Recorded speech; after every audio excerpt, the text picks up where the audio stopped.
Hello, I'm Laura Fry, Senior Curator and Curator of Art at Gilcrease Museum. And today I'm going to explore how the citizens of Tulsa came together in the 1950s to save Gilcrease Museum for Tulsa.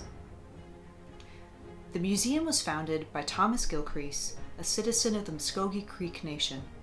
He founded the museum in May of 1949 on his land just northwest of downtown Tulsa, but trouble soon followed.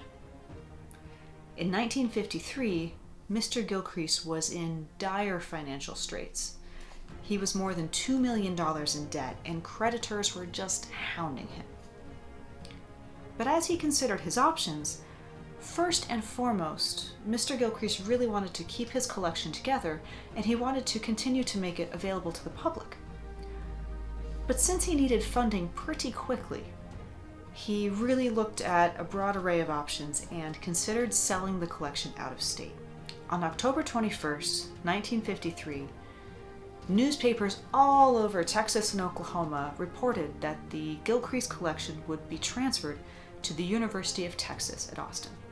However, UT officials were quick to clarify that while they'd been negotiating with Mr. Gilcrease for several months, the deal was not yet finalized.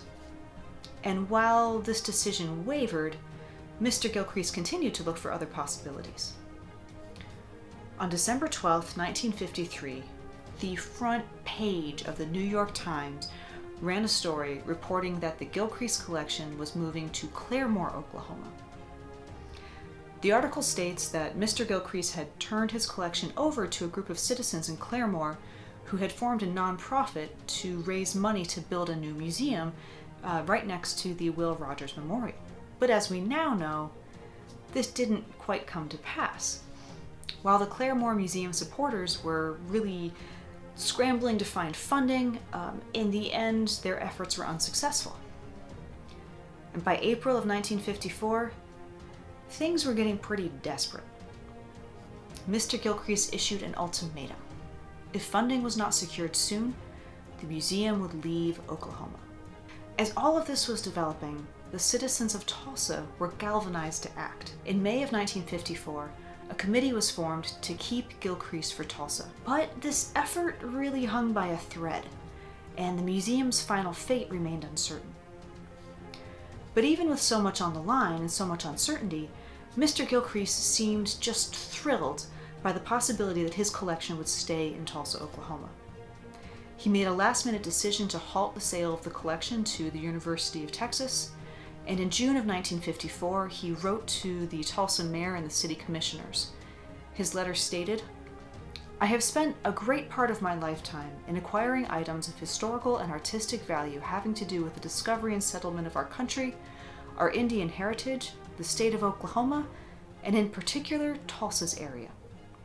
It has been my aim and hope that in making this collection, I could present it to the citizens of our state and city." Recognizing the significance of the Gilcrease collection, the city of Tulsa advanced a bond measure to support the museum.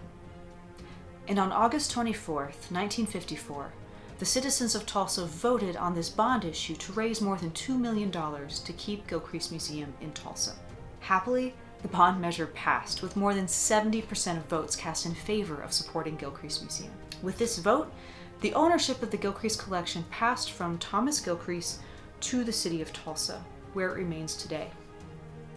And today, as Gilcrease Museum works on exciting plans for a much-needed new building and campus renovations, we are incredibly thankful for the foresight of Tulsa's citizens in 1954 who recognized that Gilcrease Museum is one of Tulsa's greatest assets.